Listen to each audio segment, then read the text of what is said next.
Hello, everybody. Welcome to another daily dose of game news and all that good stuff. And as always, I also publish on Rumble and on Patreon for extra support. Any kind of updates and the such usually I go about on Twitter X. And later today, I will be able to publish a Midnight Suns episode. It will be episode 88, and I think it's the almost the final one. Uh, I think it's 89 total. I think Friday should be the last episode there. Um, Other than that, the usual stuff. Already have some completed gameplay series here, and on demos, I didn't manage to tackle any of them, and I still need to make a channel update for the year or something like that. But yeah, other than that, let's go to the news. We got some interesting, um, I don't know, marketing errors here from MSI in CES 2025 relatively to the RTX 50 series, more specifically to the 5080. There seems to be it's not a typo, but I think it's something that was planned somewhere in the production line regarding the 5080 having 24 gigabytes, which I think it should, uh, uh, which I think should the 5080 should have launched with 24 gigabytes of GDDR7 to make it even more appealing. But I suppose given there is no competition in the scene of what we can perceive of the 5080 performance, I think NVIDIA just managed to, I don't know, try to get a little bit extra revenue for each card that they sell, because for the 5080 to be able to get 24 gigabytes of VRAM, they had to implement, I will assume, given I think the bit bus width, they should have to implement the 3 gigabyte modules instead of the two that supposedly are the ones that were implemented on this GPU. But it might be also something planned for the future. I will assume probably, I don't know, the 5080 Super or TI or whatever they might be launching, and I will assume this will be something that might be on the works. Let's see, mainly because of how good or not the GPU sells. We have a huge spreads in terms of pricing. I'm not sure if for a refresh we might get a lower price on the 5080, and then they can replace the TI or Super variant on the $1,000, or they just might launch a new variant with 24 gigabytes on, I don't know, 1200, the same way that the 4080 was launched in terms of pricing. But yeah, it seems interesting given that on the video itself uh, that they managed to launch during CES, there was this 24 gigabyte GDR7 on the box of this special collection, whatever it is. But on the site, it is updated to the specs of the announcement that Jensen did in this keynote, which is 16 gigabytes of GDR7.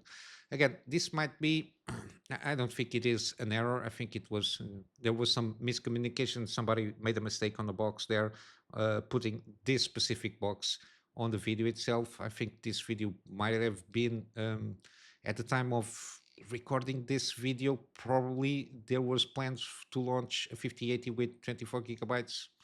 But yeah, it seems that in the meanwhile, there was some backtracking regarding this. A little bit of curiosity here. But yeah,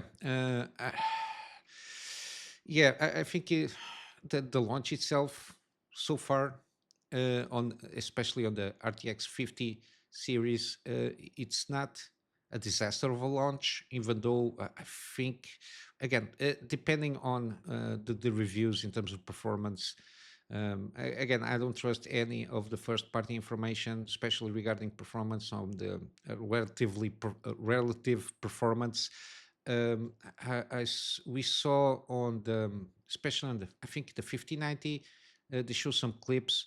There is some clips of the trying to showcase the DLSS 4 with the MFG, so the multi-frame generation stuff there. again, and it shows that I don't know, I don't remember which game it is, when it's got the showcase of that technology. There was on the left side, usually it's the ray tracing ultra everything on max, and then they showcased the increase in terms of frame rates, of perceived frame rates of the game. And on the original, so the rasterized performance seems to be leveraging around only 30 frames per second, which is very worrying, because uh, at least from my point of view, those technologies can be leveraged well if the frame rates on especially on the rasterized case is already high enough, and then when you introduce the fake frames, that technology can be a better leverage if you already have a baseline of a good frame rate. And yeah, on those videos have been showing out, especially on the 5090, is worrying because there seems to be not a lot of good, at least in terms of performance of rasterized, even with the ray tracing and all that jazz. But again, it was only one case. We'll have to wait if it is worrying or not, in terms of the rasterized performance of this new lineup of GPUs and how it compares to the already launched GPUs from previous generations. From AMD, we don't have nothing from AMD itself. The information that we are getting from the GPUs there is from AIB partners, interestingly enough. And SFX and also ASUS, they are already showcasing all the new lineup of GPUs that are coming out this year. And we now have official confirmation that eventually, unless this is a typo again, the 9700 non-XT variant, no, 97, no, sorry, 9070, again, trying to get used to this new naming scheme. The 9070 non-XT variant, at least this one will have 16 gigabytes of VRAM. And I think we will have more news, especially from SFX, coming 24th of January this year. Again, this is a typo from the article here. It's coming 24 January of this year. But yeah, there is not a lot of information, which is very odd. We got the confirmation that the chip of this 9070 GPUs are going to have the Navi 48. Other than that, we don't have any information. It's very odd that the step that it took here for all the talk that they were mentioning in upcoming months until the CES of the UDNA architecture and all the trying to get around getting more market share on every product from GPU to CPU. Again, they fumbled on the keynote regarding the 9070. Uh, but again, it comes to what I said yesterday. I think they add some I don't know, pre-release information from NVIDIA keynote, and they saw probably the 5070 and 5070 Ti kind of price, and have those preliminary numbers in terms of performance, and they got a little bit scared and had to backtrack on their launch plans for the 9070 to try and paint it a little bit better, especially on the terms of price. I think it's the main thing. Hopefully, we don't get from AMD the same things that we've been seeing or saw from previous launches, which is just put, I don't know, try to compare in terms of performance and then just remove $50 or something like that and call it a day, to make it, trying to make it more competitive. I'm not sure if they also got a little bit scared with the DLSS for multi-frame generation or whatever it is in terms of technology and how they can present FSR4. Again, might be a conjunction of all of these situations, or maybe just one, and they basically didn't do any kind of announcement on the GPU side of things of RDNA 4, which is a shame, given that everybody was expecting, at least nobody was expecting, after all the rumors that come out in the last year, they were not expecting a Halo product in the sense of trying to compete with the 5090, but people are expecting, at least from RDNA 4, something very competitive with NVIDIA on the, I don't know, price range $500 or so, give or take, plus minus $100, something very competitive with NVIDIA. And I'm not sure if they are aware of the numbers in terms of performance of the 5070 Ti, which are the ones that probably can manage to, I don't know, in terms of performance, be competitive with that. But yeah, it's a shame. Even in the AIBs from the news that I've been seeing, I don't see a lot of information in terms of trying to, I don't know, make it known of what the new RDNA GPUs are able to do, which is a shame. But on other stuff from CES, we got new MSI power supply or PSUs, and these two PSUs, they are bringing double connections for the 12 volt power pins with the new, again, this is the refreshed design of the 12 volt 2x6 connectors. Again, they really need to get the naming scheme of the products, or else this is going to be very, very difficult to catch up with all the naming schemes. But yeah, this one, 1600 watt power supply, which has the double connector there of the 16 pin of 12 volt power. Yeah, it supposedly is certified by Cybernetics, which I think it's better than the 80 plus in terms of ratings. I think Cybernetics does a better job of testing the PSUs. And again, fully compliant with ATX 3.1 and PCI Express 5.1 standards, whatever that means. But yeah, and then we got another lower rated power supply, LS with less connections. As you can see, this can connect a lot of stuff here. But this one seems to be more mainstream, which is a 1250 watts. Yeah, but it also brings the double 12 volt power connectors there, which is interesting. I need to check a website that covers a little bit more of the new things that are on CES. I saw some news regarding some monitors here and there. I think there is kind of a 5K monitor being launched. Again, I need to check that one out. But again, the fact that I need to delve deep and have a little bit more time there. But again, it's beginning of the year, a lot of work to be done, and I don't have a lot of time to delve in the internet trying to look for more specific news regarding CS. But yeah, very interesting stuff here. It seems that this 12 volt power pin thing is here to stay, which is again, I think they should do a new revision. Again, I've been hammering since this came out that this is not the best way of going about this kind of connections here. Again, as a showcase, just to make myself heard here again on this rant. Again, as you can see, the connections, the size of the connectors are completely different. I understand that they wanted to save space to a certain degree with these new connectors.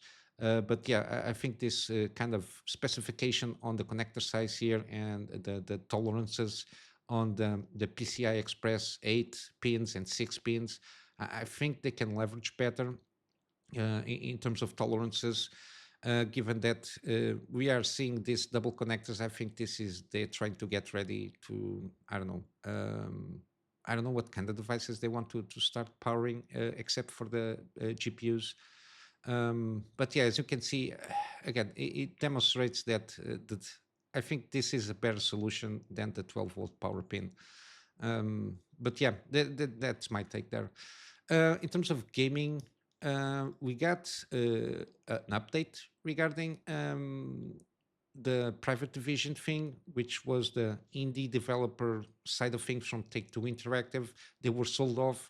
We got a news regarding, I think a couple of months ago, that they were sold off to undisclosed buyer. we kind of now know who was the buyer. There was a private equity firm, a Valley Investments, was the unnamed buyer of that. Again, eventually we will know, because again there are disclosures that companies have to do for tax purposes and all that jazz.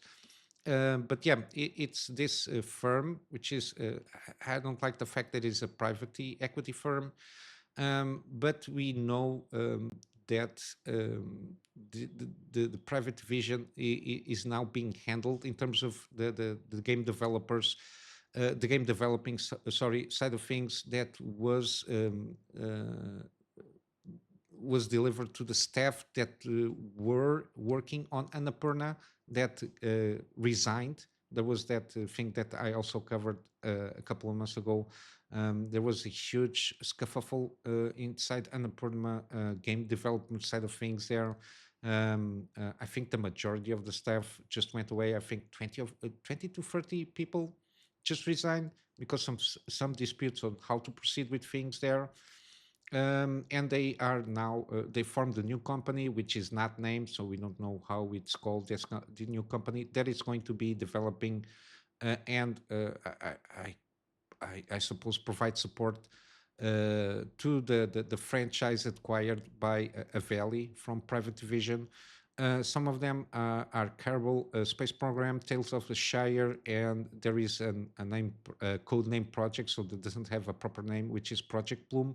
The rest of For the Wicked, as far as I know, is still on Take Two Interactive hands in terms of handling things and supporting the development and publishing of this game. So uh, uh, hopefully we'll have a better awareness of this situation in the upcoming weeks or something like that, because I don't think the developers from No Rest for the Wicked had anything to say yet.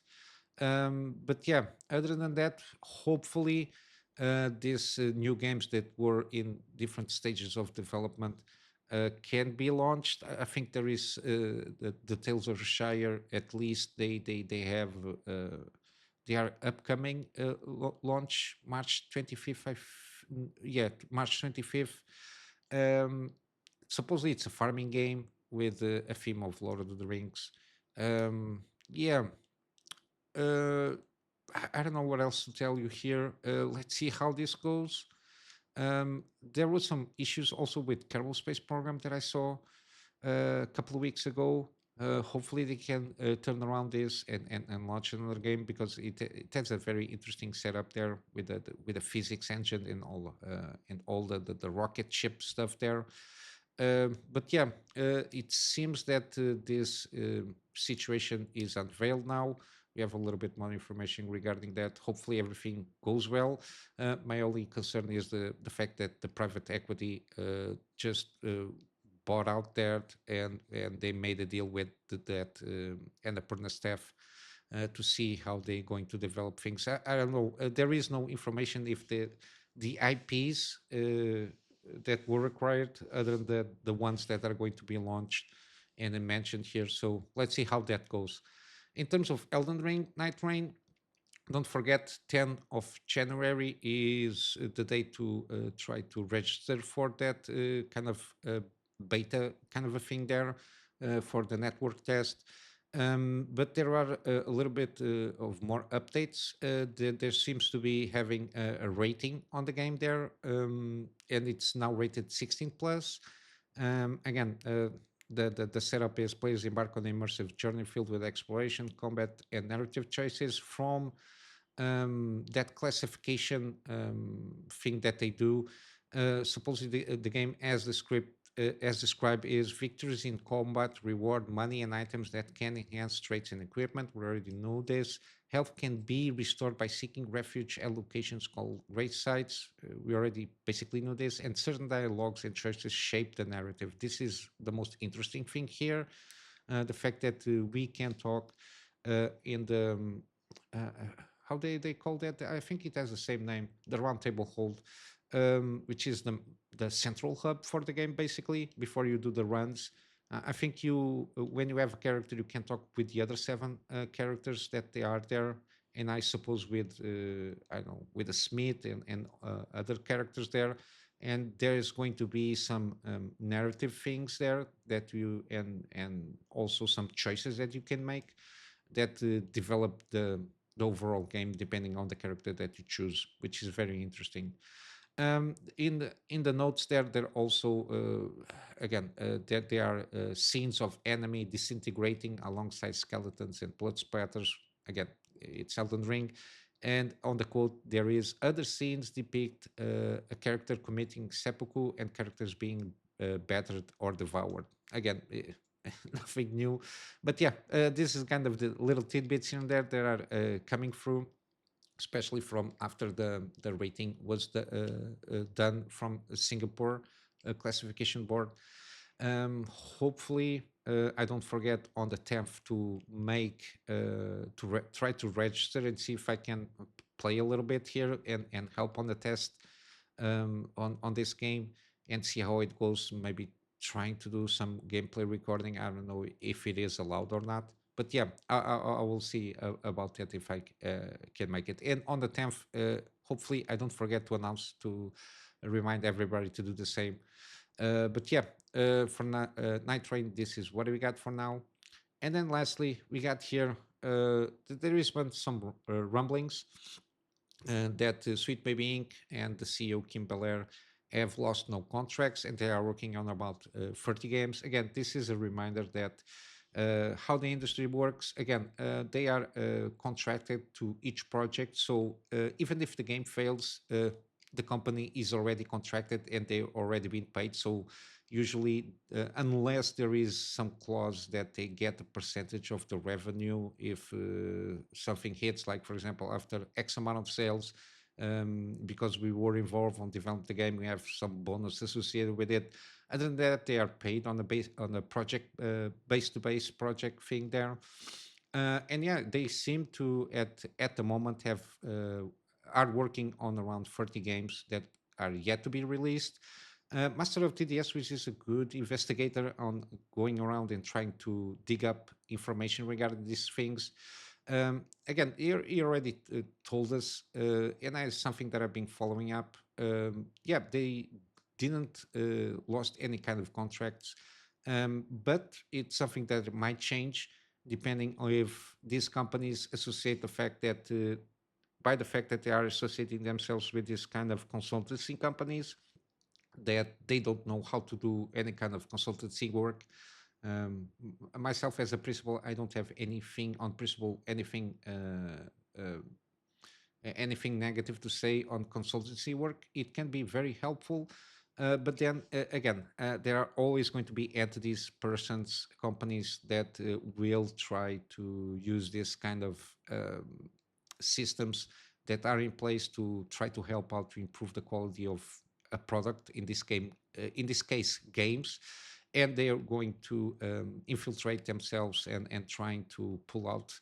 Uh, Narrative injection of the acronym mafia here to try and bolster the company's value in the sense that they basically check the requisites of DEI in the sense that they, again, has to do a lot with monetary incentives. As long as companies have the monetary incentive of having that checklist of DEI compliance, they will get kind of a refund, or at least when they need to borrow money to do this kind of games, as long as they can lower the percentage of interest on return on those on those borrowed money for each project. Again, they will continue to do, and companies like Sweet Baby Inc. will continue to have their hands full with work.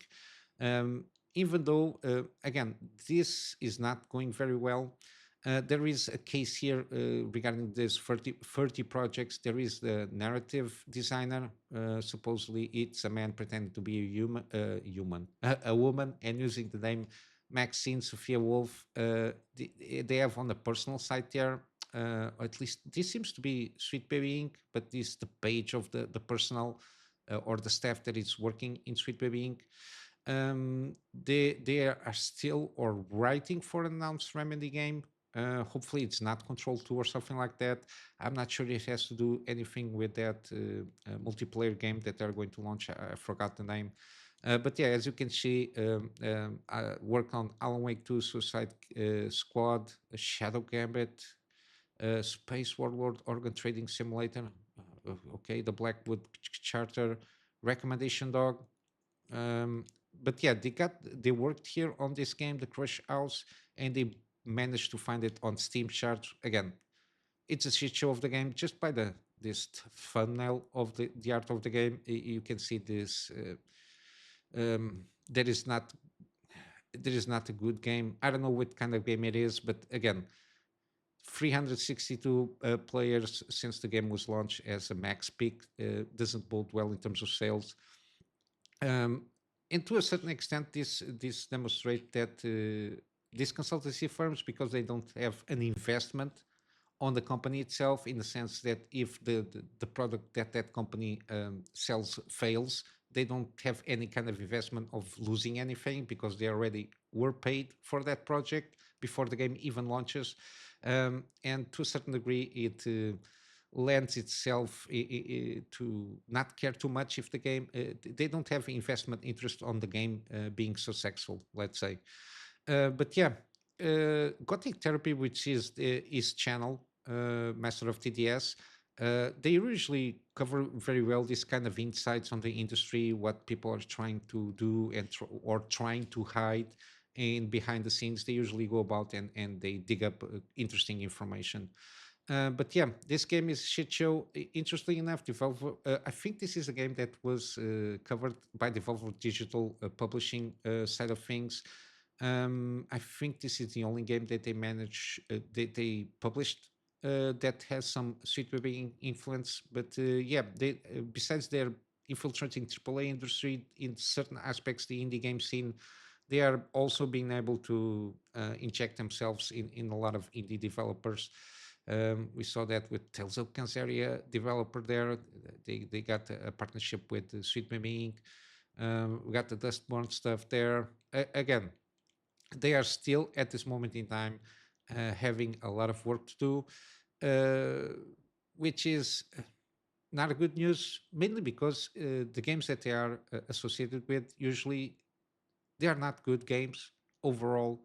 And even on the narrative front, again, usually they just fumble.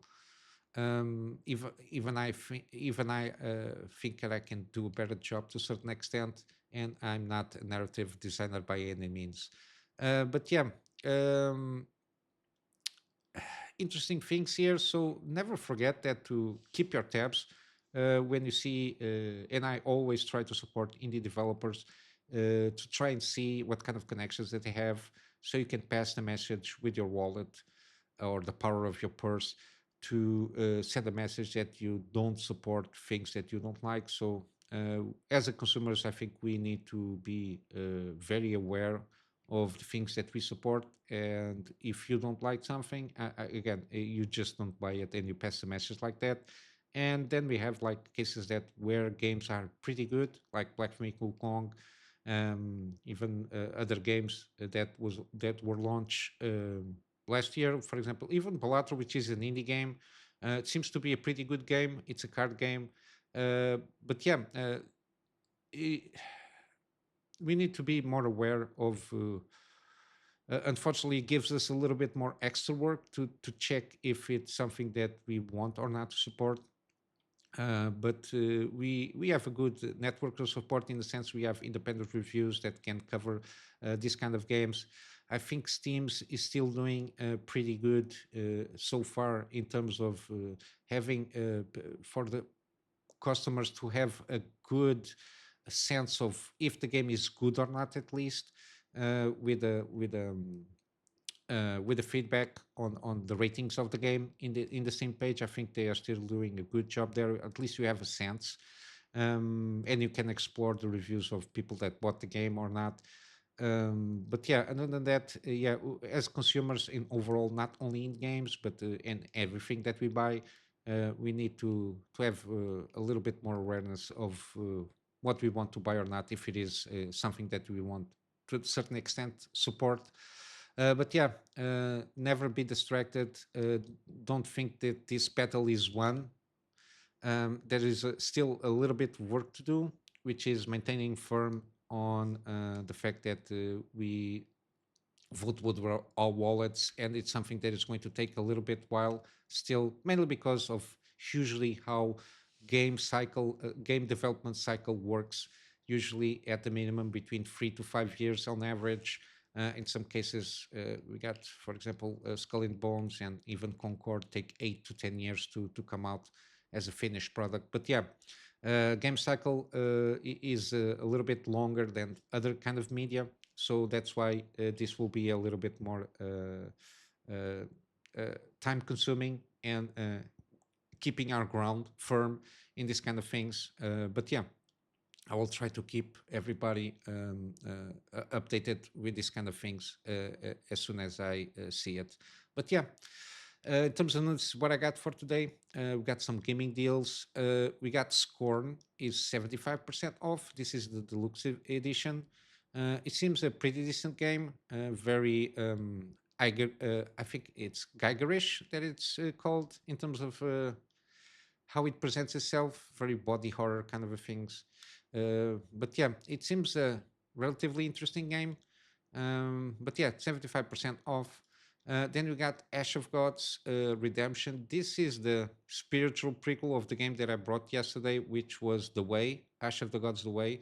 They are not directly correlated with each other, but they take in the same kind of universe. I think it's the same universe, even though it's not directly correlated in terms of sequel to prequel. This one doesn't have the card mechanic, this straight up turn based combat game, and I think it's pretty decent. Very Banner Saga like in terms of hard style, but a story seems to be a little bit more dark. But yeah, mostly positive reviews, around 75% off. So it's an indie game, 70% off. Again, I think this might be a good game. Then we got Plague Tale Innocence is still on sale, 80% off on Tale Plague Innocence. And then we got Requiem, which is on sale if you buy it as a bundle with Plague Tale Innocence. Then lastly, we got here Pacific Drive is also on sale, 40% off on the deluxe version. And basically that's it from Steam. On GOG, Hollow Knight is 50% off. Again, very excellent game if you like 2D platformers, even though usually it's not my style of games. But yeah, this is a very well recommended game all over the place. Then we got also No Man's Sky, 60% off now. And lastly, we got the Talos Principle. This is a gold edition. It's 85% off. I might one of these days try this game because I think it has an interesting story there, and the puzzle seems to be a little bit more brainy than usual. But yeah, this is what I got for you today, guys. Um, Not much happening, but again, I will try to cover a little bit better CES. Because I'm interested to see in other kind of components. There are some interesting things with cases and again PSUs, monitors, and the such. I would like to see if I can find a little bit more information about that and bring forth on the tomorrow or during this week's episodes. But yeah, I'm going to wrap up with a plug on my Patreon for access support. This access support is more in line for me to get around and trying to get a better storage solution for the things that I do for my clients and have like backups of backups, and also some extra space for the videos that I do for the channel. And with all that said, I hope you have a wonderful day, and I'll see you in the next one. So until then, Kunamy Master out.